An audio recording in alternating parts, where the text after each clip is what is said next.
In 2008, John and his brothers founded Centinel Spine, which is the largest privately held company dealing with anterior spinal constructs. They have always focused on bettering spine through research and contributing to education. They also focus on being a catalyst for change in the industry. And in fact, that's what John has done this year, is to hire Tiger Woods, who had his company's implant in his belly to fix his back, but hired him as a spokesperson. And I think that that's so important because of the direct-to-consumer marketing is a significant change in the industry where we now have industry talking directly to the patients. And the reason this is important is because the story of Tiger Woods is so powerful that it gives so much knowledge and hope to people that I think that that's a wonderful thing to embrace by itself. But more importantly, in this time of financial stress on the healthcare industry, it's essential that patients understand and start a grassroots campaign to preserving the access to spinal health care. And with that, I'd like to present John with his award. I'll tell you 3 stories. First, my brother Tony. How did we get into orthopedics and neuromusculoskeletal health care? Is when he was a young boy, he was hit by a car, a drunk driver, at 7 a.m. as he was riding his bike to the Dearborn Country Club.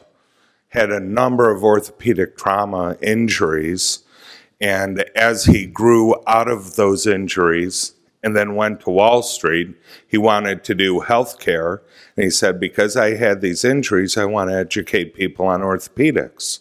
Story number 2 is Tiger Woods. When I met Tiger, he didn't think that he would ever play golf again. He didn't have the surgery to play golf again. He had the surgery so he could play with his children. The hours that we spent together talking was all about his life outside of professional golf. This is all a bonus for him. Last story. So when I used to live in Chicago, I lived with my cousin. And he called me up 2 years ago and said he fell on ice in Chicago.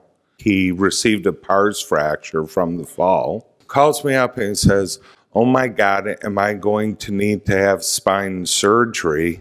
He thought he was going to be crippled because he needed to have spine surgery, or if he would choose to have spine surgery, he would be a crippled. So that's what clicked in my mind, said, we have to change this. Myself and my brothers have been, instrumental in helping to educate surgeons and industry about new orthopedic products, new spinal products, and moving in that direction. I thought this is a perfect time. It all clicked together that we have to educate the patient so that the patient is not so fearful of spine surgery. They know that they can get a good result, and that will mean that patients go see Dr. Schuler and the team earlier and not as the last resort, not waiting for them to be in a wheelchair and then deciding to have surgery, but actually have surgery when it was more appropriate so that they can get a far better result than what they would coming in at an end stage process of the disease. Thank you.